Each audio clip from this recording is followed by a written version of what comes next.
저는 오늘 베들레헴에서 있었던 인류 역사상 첫 번째 크리스마스를 생각하며 베들레헴에 나신 그리스도라는 제목으로 미가서 5장 2절을 통하여 은혜 받도록 하겠습니다.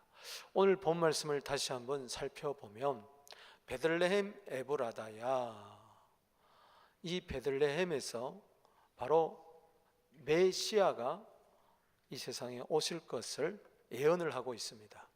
미가 선지자는 이사야와 동시대 사람입니다. 이사야가 메시아를 예언할 때에, 초림을 예언할 때에 이사야 7장 14절을 여러분 기억하시죠? 처녀가 잉태하여 아들 낳으니 그 이름을 임마누엘이라 하리라. 아멘. 그 예언대로 마태복음 1장 23절에 천사가 요셉에게 그 수태고지를 하면서 그걸 말씀을 해주시죠. 그 동시에 살았던 이 미가도 예수님의 출생지를 예언을 했어요. 그래서 미가서 5장 2절의 말씀이 마태복음 2장 6절에 가보니까 나와요. 유대 땅 베들레헴아, 너는 유대 고을 중에서 가장 작지 않으다. 내게서 한 다신자가 나와서 내 백성은 이스라엘의 목자가 되리라 하였음입니다. 저것은 동방박사들이 2년 동안 별을 쫓아오다가 사라진 별, 메시아의 별을 찾고자 헤롯 궁전에 들어왔을 때에 물어볼 때에 유대인의 왕으로 나신 이가 어디 있냐? 그럴 때에 헤롯 왕이 놀라서 서기관들, 율법자들을 물러봤을 때에 그들이 즉시 미가서 5장 2절을 가지고 이야기한 거죠. 예수님은 그 700년 전에 예고한 대로 유대 땅 베들레헴에 났습니다. 목자들이 누가복음 2장 15절 말씀에 보면 천사들의 방문을 받고 저들이 이렇게 이야기합니다. 빨리 베들레헴에 가서 아기 예수를 경배하자. 저들이 가서 경배를 하게 되죠. 요한복음 7장 42절 말씀에도 보면 성경에 이르기를 그리스도는 다윗의 씨로 다윗이 살던 마을 베들레헴에서 나오라 하지 않았느냐. 저 당시 예수님이 과연 메시아일까 그리스도일까 갑론을박하며 논쟁을 벌였는데 갈릴리에서 무슨 그리스도가 나겠느냐. 또 한편에서는 그런데 성경에 그리스도는 다윗의 씨로 다윗의 살던 마을 베들레헴에서 나온다 그랬는데 이 예수가 베들레헴에서 나지 않았느냐. 혹시 이 사람이 그리스도가 아닐까, 메시아가 아닐까, 구원자가 아닐까? 저들은 의아하면서 논쟁을 벌였던 것입니다. 그러나 명확하게 모든 것은 드러났습니다. 예수님은 베들레헴에서 태어나셨습니다. 할렐루야. 그것은 간단한 게 아니에요. 베들레헴은 베둘레에 햄이 많다는 게 아닙니다.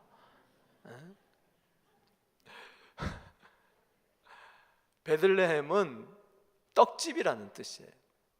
그 지명의 이름의 원문의 의미는 떡집, 빵집이라는 것입니다. 앞으로 빵집을 하려면 베들레헴이라고 이야기하세요. 예수님이 생명의 빵, 생명의 떡으로 오셨다는 것을 상징적으로 이야기해 주는 것이죠. 요한복음 6장 35절에 내가 생명의 떡이니 내게 오는 자는 결코 줄이지 아니하고 영원히 목마르지 아니하리라.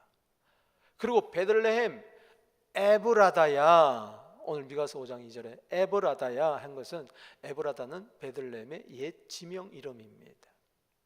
이 에브라다의 뜻은 열매가 풍성하다. 그러니까 예수님 우리에게 생명을 주실 뿐만 아니라 풍성하게 허락하십니다. 여러분 풍성하게 되기를 주의 이름으로 축원합니다. 넉넉하게 되기를 주의 이름으로 축원합니다.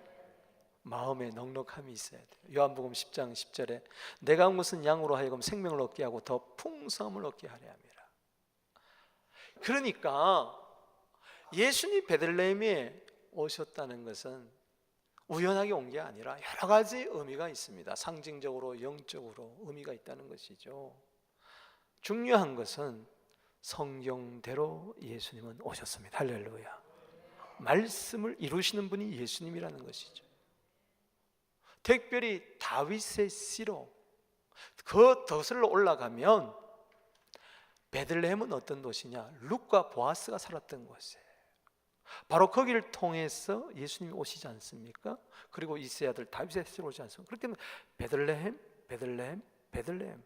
성경은 계속해서 메시아와 연관해서 베들레헴을 이야기하고 있는데, 다윗도 베들레헴에서 바로 기름 부음을 받았어요. 사울 왕이어서 제2대 왕이 될 때에 사무엘이 베들레헴 출신진 목동 다윗에게 기름을 부었어요. 그게 의미가 많은 것이죠. 하나님의 약속은 반드시 이루어진다는 것을 우리에게 보여주고 있습니다. 이 베들레헴에서 첫 번째 크리스마스, 동방박사들 그리고 목자들이 요셉과 마리아와 더불어 경배했어요. 크리스마스라는 것은, 크리스라는 것은 크라이스트, 그리고 마스라는 것은 예배 경배입니다. 이 크리스마스 날 아기 예수께 경배하게 되기를 바랍니다. 보세요, 신기하잖아요. 아기에게 경배를 한단 말이죠. 예배를 드린단 말이죠. 더구나 동방박사들은 황금과 유황과 모략을 드리면서 그렇게까지 예배해요. 왜? 이 예수가 보통 분이 아니라 이분은 하나님의 약속하신 창세기 3장 15절에 메시아를 보내주시겠다고 구원자를 보내주셨던 그분이에요.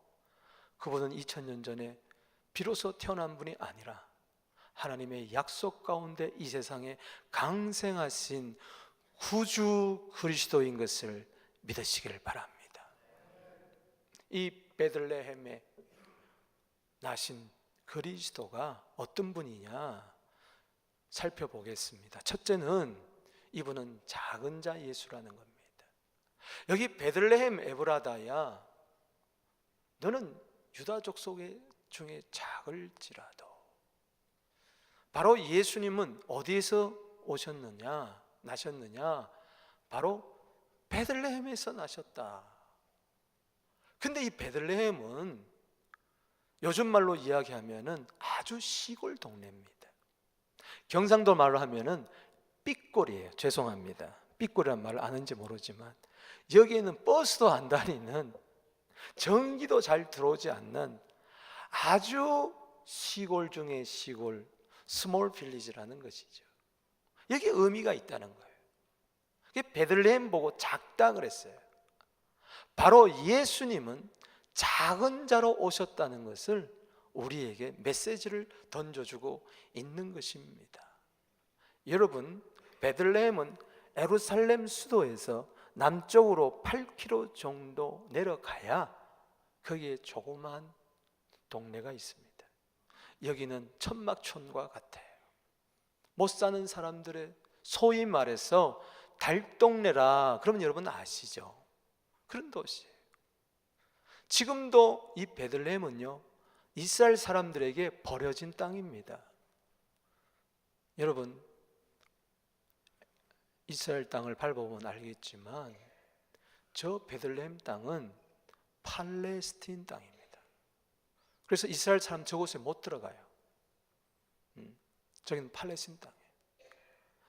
유대인들은 만약에 베들레헴이 괜찮은 땅이라면은, 쓸만한 땅이라면은, 전략적인 요충지라면은 그거 빼앗아 버리죠.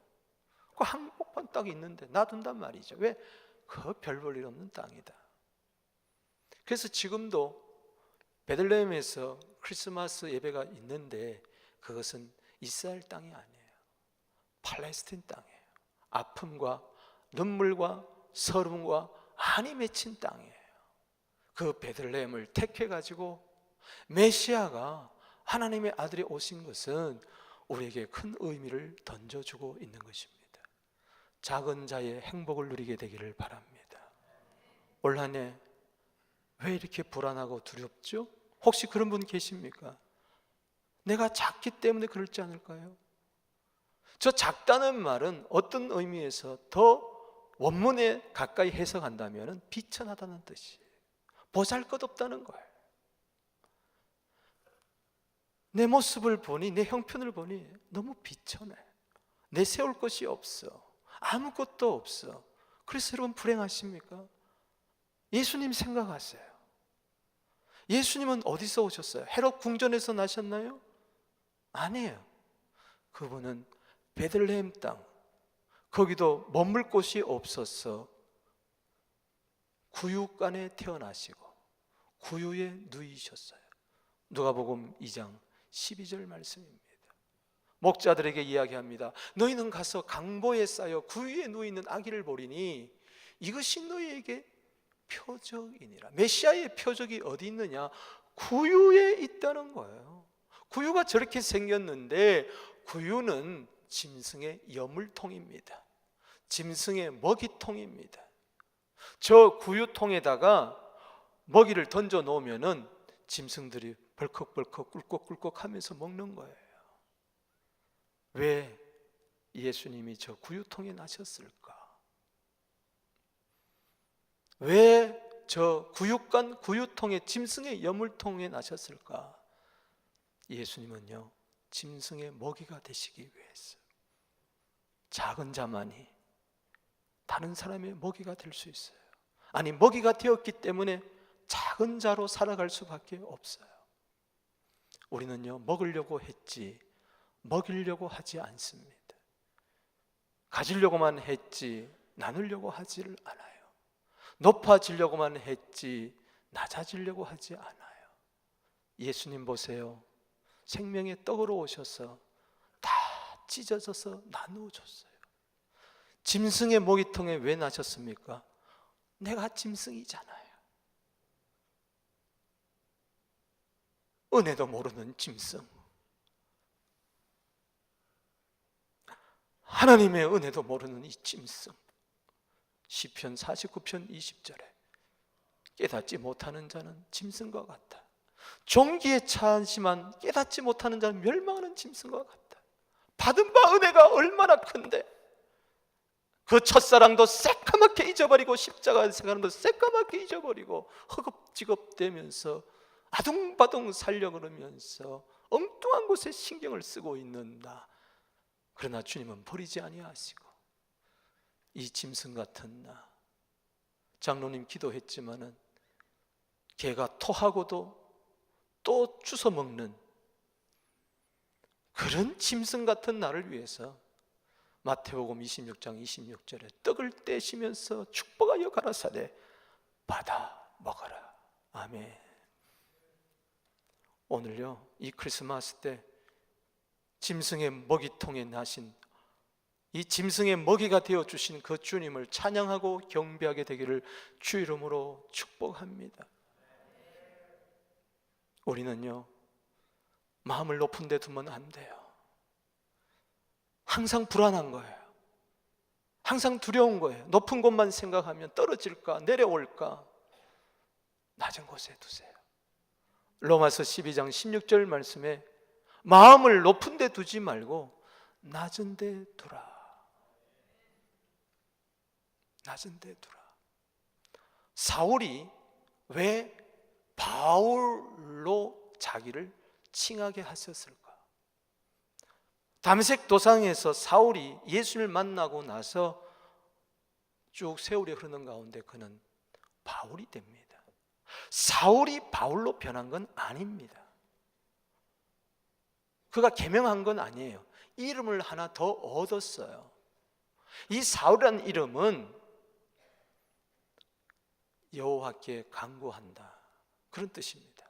아주 열망한다, 사모한다, 묻는다, 그런 뜻이 있어요. 그건 히브리식 이름입니다. 근데 그가 예수를 만나고 나니 이제 그는 이방인의 사도로 아시아, 유럽, 로마까지 가서 복음을 전하는데 히브리식 이름 가지고는 안 되는 거예요. 그래서 로마식 이름을 하나 취합니다. 그게 바울입니다. 바울은 히브리식 이름이 아닙니다. 로마식 이름입니다. 그런데 그 로마식 이름, 이방인의 사도로서 이방인들에게 좀 더 친근하게 다가가기 위해서 이름을 지었는데 이름을 작은 자라고 지었어요. 로마의 이태리 말로 작은 자가 바로 폴입니다. 우리 한번 인사합시다. 당신은 작은 자입니다.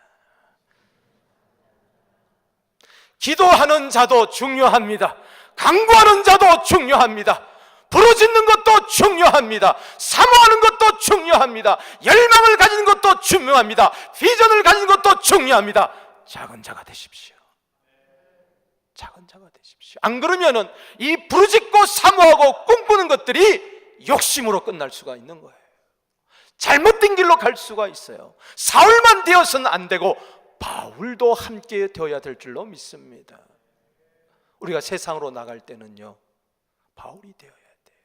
하나님 앞에 나아갈 때는요, 사울이 되어야 돼요. 하나님 앞에서는 사울이 되게 하여 주시옵소서. 하나님 앞에서는 부르짖는 자가 되게 하여 주시고, 하나님 앞에서는 주님 날 도와주지 않으면 안 됩니다. 목마른 사슴처럼 그렇게 나가기를 바랍니다. 그러나 세상으로 나아갈 때는, 사람 앞에 있을 때는 큰 자가 아니라 작은 자로 살아가게 하여 주시옵소서. 그래야 세상을 구원할 수가 있습니다. 하나님의 아들이 이 세상에 올 때 이 세상에 모두 다가 크다고 하니까 작은 자가 되어야만 그들을 구원할 수 있으니까 작은 자로 오셨어요. 빌립보서 2장 3절에 겸손한 마음으로 남을 나보다 낮게 여겨라.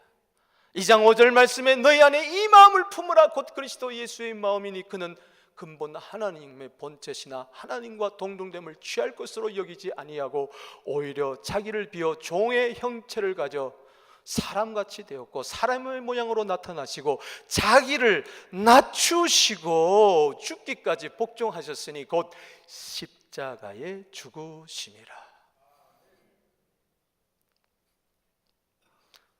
마가복음의 핵심은 종입니다.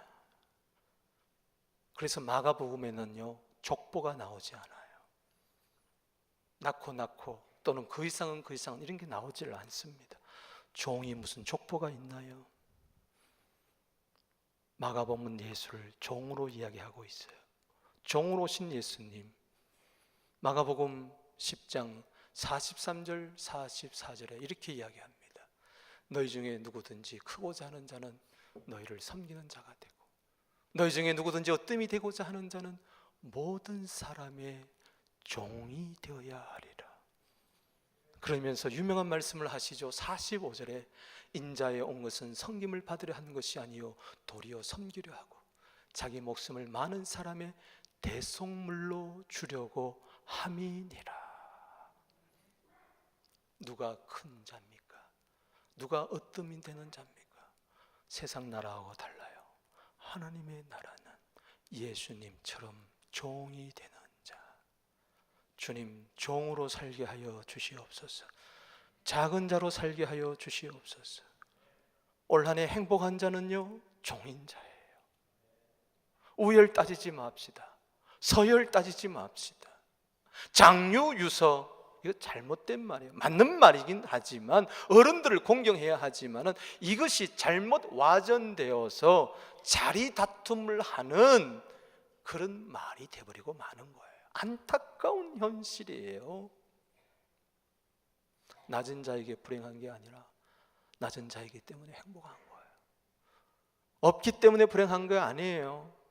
못났기 때문에 불행한 거 아니에요. 잘만 생각하면 그게 행복의 도구일 수가 있는 줄로 믿습니다.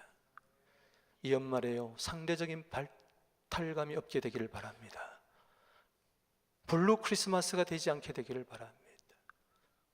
왜 그러냐? 다른 사람은 쇼핑도 하고 다른 사람은 파티도 가고 다른 사람은 선물도 주고 받는데 나는 아무것도 없어. 그래서 상대적인 박탈감 생기는 겁니다. 우리 이렇게 한번 인사하겠습니다. 당신의 행복은 나의 불행입니다. 이상하죠? 근데 우리 그렇게 살잖아요. 또 이렇게 한번 인사해 보겠습니다. 당신의 행복은 나의 불행입니다.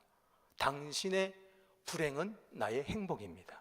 자, 당신의 이 불행은 나의 행복입니다. 자, 인사하겠습니다. 시작. 이게요, 교회 안에도 있어요. 세상에 있는 게 아니에요. 가진 자에 대해서 갑이라 그러고 없는 자는 을이라 그럽니다. 높은 자에 대해서는 갑이라 그러고요, 낮은 자에 대해서는 을이라. 사회가 자꾸 이렇게 갑이다 을이다, 자꾸 가진 자와 못 가진 자, 되는 자 안 되던 자, 없는 자 있는 자, 이게 자꾸 나누는 거예요. 교회 안에서도 그래요. 안타까워요. 예수 안에서는 갑도 없고 을도 없습니다. 할렐루야. 왜 갑 이야기하고 왜 을 이야기합니까? 요즘 이상하게 갑이 을을, 을이 갑을 뭐 이러고 이야기하고 있어요. 이 다 상대적인 박탈감. 5,000년 역사, 우리 한국 민족사를 보면서 한국 민족성을 한마디로 이야기하는 걸 내가 들었어요. 이거 맞는지 안 맞는지 모르지만 한국 사람은요, 배고픈 것은 참아도 배 아픈 것은 못 참는다. 무슨 이야기죠? 배고픈 것은 참아요. 그래서요, 고사리 캐먹습니다. 도라지 캐먹습니다. 칡뿌리 캐먹습니다. 가난요, 반만 년 역사 동안에 얼마든지 이겨요. 그거 문제가 아닙니다. 우리는요, 가난해도 노래해요. 진달래 먹고, 아니 진달래 먹는 게 뭐 이렇게 좋다고 신나게 노래 부릅니까? 진달래 먹으면서, 진달래 먹을 거 아니잖아요. 진달래 먹는 민족 우리밖에 없을걸요. 배고프면요 얼마든지 참아냅니다. 그런데 배 아픈 건 못 참아요. 남 잘 되는 꼴을 못 보더라. 이게 문제예요. 이게 문제. 배가 아픈 거예요. 어느 날 누가 돈 벌면 배가 살살 아픈 거예요. 배 아픈 것도 참게 되기를 주 이름으로 축원합니다. 성경에는 로마서 12장 15절에 즐거워한 자와 즐거워하고 슬퍼한 자와 슬퍼하라. 이것이 종의 자세요. 이것이 낮은 자의 자세요. 이 자가 행복한 자인 줄로 믿습니다. 아멘이십니까? 아침에 일어났더니 누가 자동차를 못으로 한 바퀴 삥 돌렸어요. 너만 벤츠 타냐? 너만 아우디 타냐? 참 안타까워요. 여러분, 앞서 나가는 사람을 본받게 되기를 주 이름으로 축원합니다. 나보다 앞섰다, 나보다 높아졌다 그러면 그 사람부터 무엇을 배울까 생각해야지, 어떻게 하면 저 사람의 단점과 저 사람의 잘못된 점을 찾아낼까? 불행한 사람입니다. 당신은 그 사람처럼 될 수가 없어요. 그래서 못 되는 거예요. 우리는 항상 하나님을 높이고 사람을 세워주는 종이 되게 하여 주시옵소서. 따라합시다. 하나님을 높이고 사람을 세워주자. 아멘이십니까? 하나님께 영광을 돌리고, 그리고 사람들은 격려해주고 높여주는 우리 모두 종이 되는 작은 자의 크리스마스가 되기를 바랍니다. 또 하나는요, 저 베들레헴에 나신 예수님 그리스도는 통치자예요. 다스리는 자예요. 베들레헴 에브라다야, 너는 유다 족속 중에 가장 작을지라도 이스라엘을 다스릴 자가 내게서 내게로 나올 것이니라. 예수님을 가르쳐서 아기를 보면서 이스라엘 다스릴 자, 오해하지 마십시오. 이스라엘 나라만을 다스리는 게 아니에요. 마태복음 2장 1절에 유대인의 왕이라고 이야기를 했어요. 그리고 마태복음 1장 21절에 자기 백성을 저희 죄에서 구원할 자라고 이야기했어요. 오해하지 마세요. 하나님을 이스라엘의 하나님이라 그래서 오해하지 마세요. 잘 들으세요. 하나님은 이스라엘을 통해서 온 열방이 구원을 얻기를 원했습니다. 할렐루야. 그리고 나서 이스라엘을 구원하는 것이 하나님의 뜻이었어요.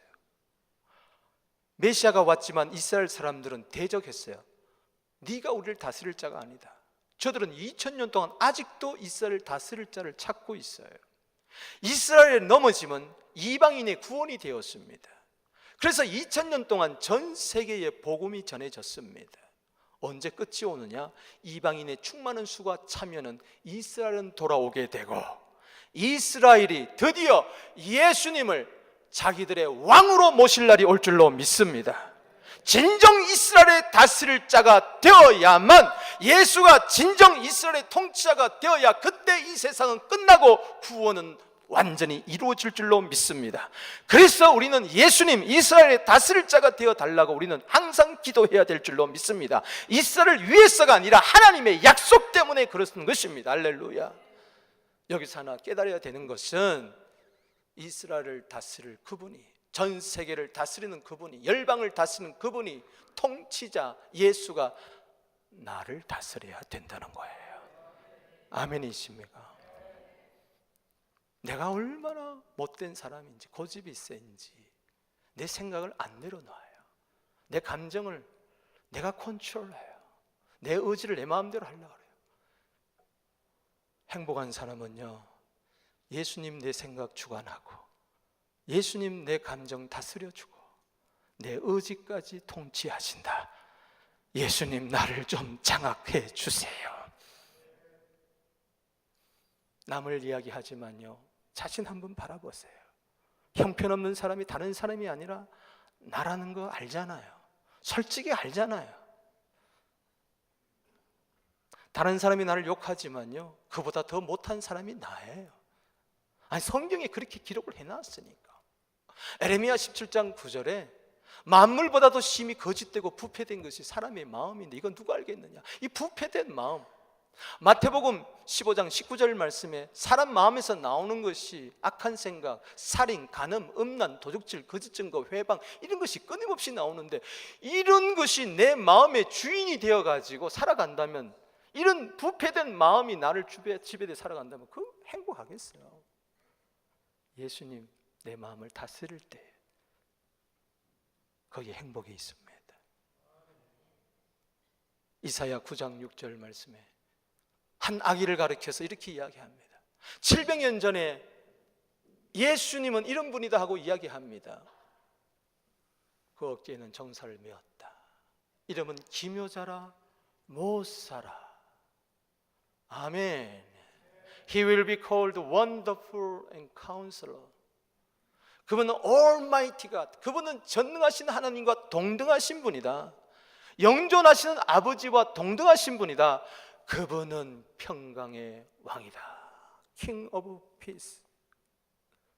오늘 5절 말씀에도 이분은 평강이라 그렇게 말씀하고 계세요. 따라합시다. 평강의 왕이다.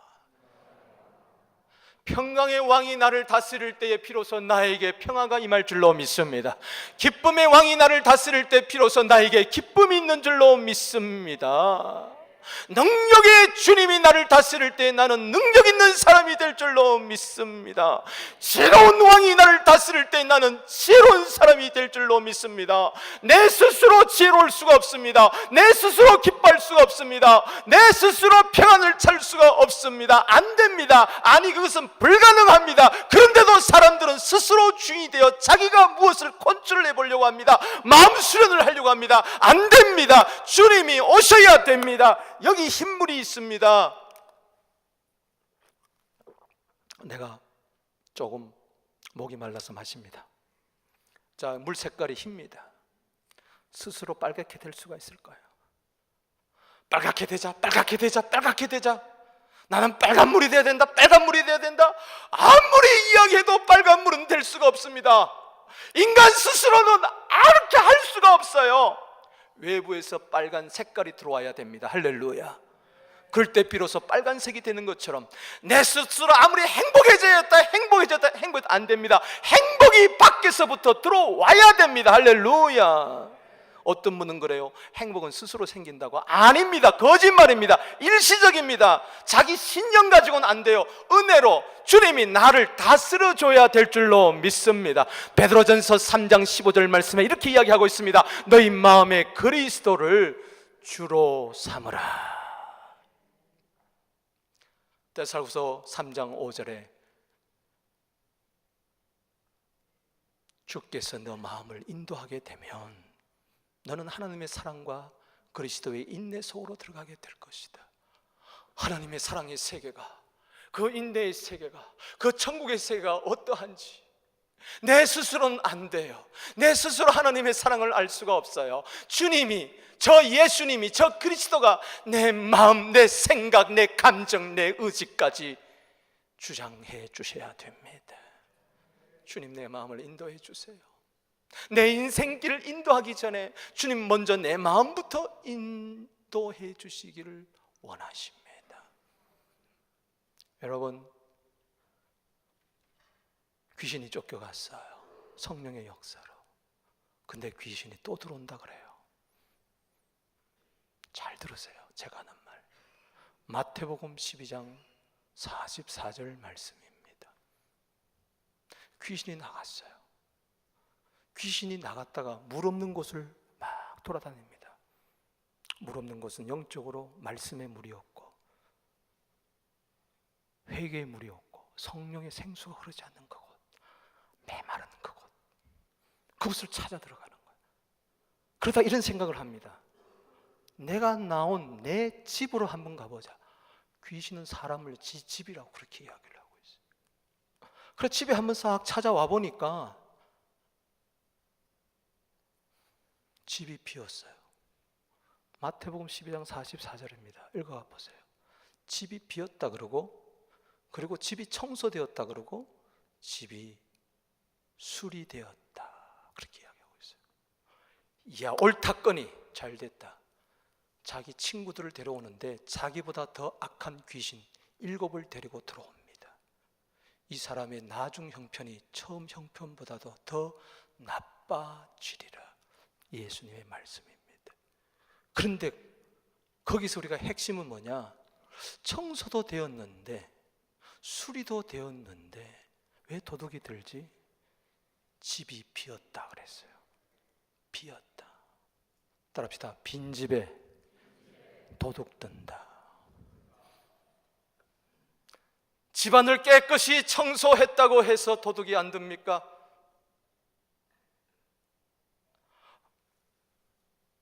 마루 깔았다고 해서 집에 도둑이 안 듭니까?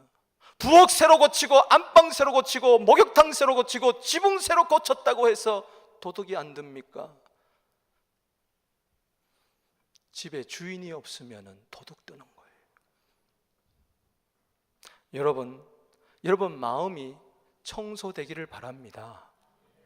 수리되기를 바랍니다.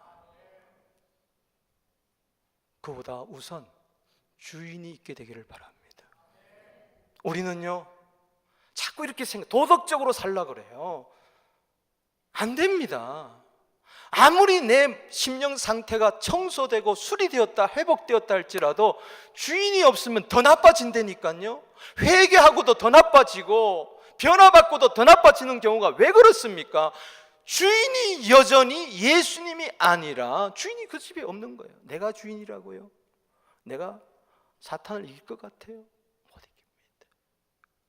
마치 이와 같은 거예요. 집에 주인은 하나도 없고 파출부 시켜가지고 청소나 깨끗하게 해놔라. 빈집에 도둑 듭니다. 그렇기 때문에 마음의 그리스도를 주로 삼는 이 문제는 내 집에 주인을 예수님으로 삼는 겁니다. 그분 지혜로우십니다. 그분 능력 많으십니다. 그분 사랑 많으십니다. 그분 자비가 많으십니다. 그분 긍휼이 많으십니다. 그분은 하나님과 같은 분이에요. 이 주인을 모시고 사는 행복이 여러분들이 있게 되기를 주 이름으로 축복합니다. 내가 주인 되어서 메리 크리스마스가 될 수가 없어요. 예수님을 내 마음에 주인으로 모실 때 진정 메리 크리스마스가 되는 겁니다. 또 하나, 영원하신 예수. 따라합시다. 영원하신 예수. 베들레헴 에브라다야, 너는 유다 족속 중에 작을지라도 이스라엘 다스릴 자가 내게서 나에게 나올 것이라. 그의 근본은 상고의 영혼에 있느니라. 내게서 내게로 나온다 그랬어요. 지금 하나님이 지금 말씀하시는데 바로 메시아는 베들레헴에서 강생해가지고 결국은 내게로 올 것이라, 하나님께로 올 것이라. 이루어졌습니까? 안 이루어졌습니까?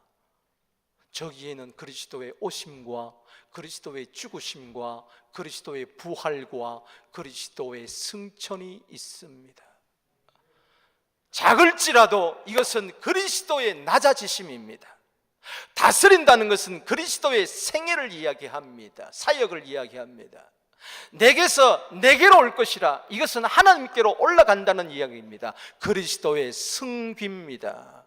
그리스도의 높아지심입니다. 할렐루야. 죽으면 그만이지 어떻게 다시 살아났습니까? 사흘 만에. 그분은 생명의 주관자이기 때문에, 그분의 근본은 오래전에 있었고 그분은 영원전에 있었습니다. 오래전에요? 그렇습니다. 예수님은 2000년 전에 비로소 태어나신 분이 아니라 영원세계에 있던 그분이 사람의 몸을 입고 사람을 구원하려고 이 세상에 오셨습니다. 왜? 모두 다가 죄인이기 때문에, 죄인이 죄인을 구원할 수 없기 때문에, 하나님의 아들인 하나님 같은 그분은 죄가 없기 때문에 그분이 죄의 속죄양이 되어서 죄인을 구원하기 위해서 사람의 몸을 입고 인카네이션, 성육신을 하신 것입니다. 예수님 메시아라 그럴 때 저들은 아브라함을 이야기합니다. 그럴 때 유대인들 보고 이렇게 이야기합니다. 요한복음 8장 58절에 내가 아브라함이 나기 전부터 있었느니라. 아브라함이 태어나기 전부터 예수님이 있었대요. 그리스도의 선제성을 이야기합니다. 그리스도의 선제성은 아브라함이 나기 전부터가 아니라 그분은 아담이 나기 전부터, 아담의 창조자예요. 그분은 영원 세계에 있던 분이에요. 요한복음 1장 1절에 태초에 말씀이 계시니라. 이 말씀이 하나님과 함께 계셨으니 이 말씀은 곧 하나님이니라. 예수님이 대성 기도를 요한복음 17장에 합니다. 요한복음 17장 5절에 창세전부터 하나님 아버지는 나와 함께 영화를 가지지 아니했습니까? 요한복음 17장 24절에 창세전부터 예수님은 나를, 하나님 아버지는 나를 사랑하지 않았습니까? 창세전 예수님은 자기의 존재를, 선제성을 이야기합니다. 창세전부터 내가 있었다. 해다 달도 별도 생기기 전에 창세전부터 있었다. 왜 하나님의 사랑이 영원합니까? 창세전부터 있었던 것이기 때문에. 할렐루야. 하나님의 의가 왜 영원합니까? 창세전부터 있었기 때문에. 그 무궁한 사랑으로 에레미야 31장 3절에 그렇게 여러분들을 사랑하는 줄로 믿으시기 바라는 것입니다. 히브리서 13장 8절 말씀에 예수 그리스도는 어제나 오늘이나 영원토록 동일하다. 그분은 영원하신 분이기 때문에 영원. 사람들이 왜 허무해하죠? 너희 생명이 무엇이냐? 잠깐 보이다가 없어지는 안개와 같으니라. 야고보서 4장 14절에.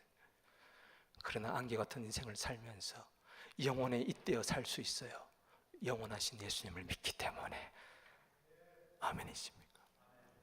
들풀 같은 우리 인생, 꽃과 같이 시들어지는 하무 시미롱 같은 그런 인생을 살지만 우리는 영혼에 잇대어 살 수 있어요. 영생을 얻었습니다. 왜? 영원하신 예수님 때문에. 아멘이십니까? 요한복음 20장 31절 말씀, 요한복음 3장 16절 말씀, 하나님이 세상을 이처럼 사랑하사 독생자를 주셨으니 이는 저를 믿는 자마다 멸망치 않고 영생을 얻게 하려 함이니라. 영생, 하나님의 생명. 그렇습니다. 영원토록 동일하시니라. 어제나 오늘이나 영원토록 알파와 오메가 되시는 하나님, 처음과 끝, 시작과 나중이 되시는 영원 무궁하신, 영원토록 변함이 없으신 그분을 가리켜서 로마서 9장 5절은 이렇게 이야기했습니다. 육신으로 말하면 그리스도가 이스라엘에서 나셨으니 그는 만물에 계셔서 세세의 찬양을 받으실 하나님이시니라. 아멘이십니까? 세세 무궁토록 찬양 받으실 그 하나님을 경배하는 겁니다. 그러니까 아기 예수만 보는 게 아니라 이분은 세세 무궁토록 찬양 받으실 하나님과 동등하신 하나님의 아들이 사람의 몸을 입고 이 세상에 오셨구나. 아멘이십니까? 저는 영혼을 그렇게 복잡하게 생각하기를 싫습니다. 어떻게 영혼을 다 이야기하겠어요? 전도서 3장 11절 말씀에 영원을 사모하는 마음을 하나님 우리에게 주셨는데 이것은 예수 믿어야만 이것은 채워집니다. 할렐루야. 그 영원 세계 천국만이 아닙니다. 죽어서 가는 천국만 영원한 세계가 아니라 지금 예수를 믿는 순간에 영원은 나에게서 출발된 줄로 믿으시기 바랍니다. 당신은 영원한 사람입니다. 천국의 영원한 사람입니다. 저는 영혼을 이렇게 설명하고 싶습니다. 간단하게 이야기하면 한결같다. 사자성어로 이야기한다면 시종여일, 변함이 없다.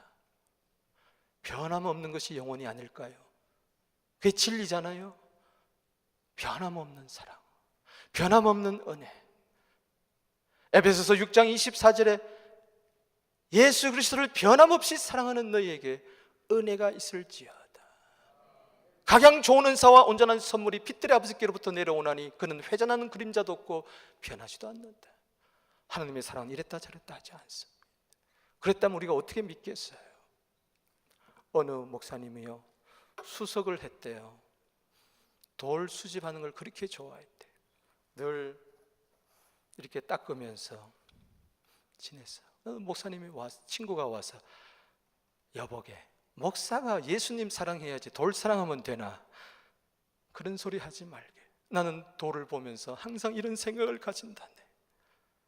너는 이렇게 변함이 없냐? 넌 항상 그 자리를 지키는구나. 넌 항상 돌이구나.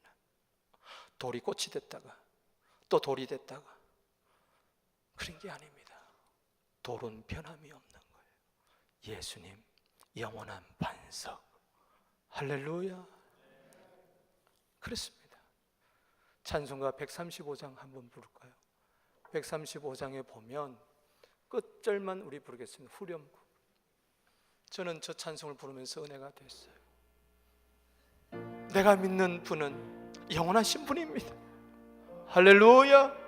죄와 사망과 사탄의 권세도 이기신 영원하신 분입니다. 2000년 전에 33년 살다가 죽어버린 그런 분이 아닙니다. 우리는 그분을 흠모할 때 2000년 전의 역사적인 예수를 우리는 흠모하는 게 아닙니다. 지금도 살아계신 예수님, 할렐루야.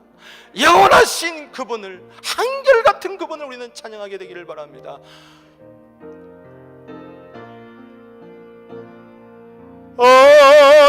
어저께나 오늘이나 영원 무궁히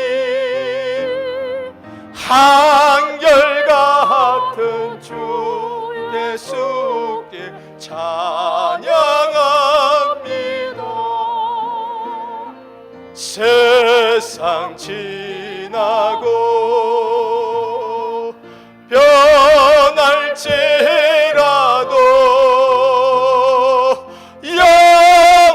영원하신 주 예수 찬양합니다.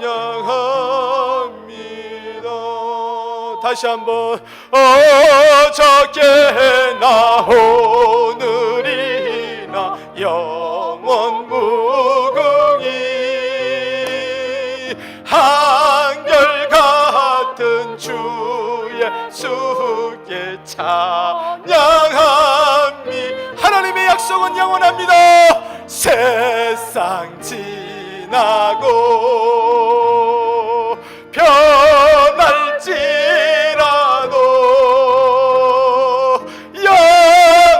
영원하신 주 예수 찬양합니다.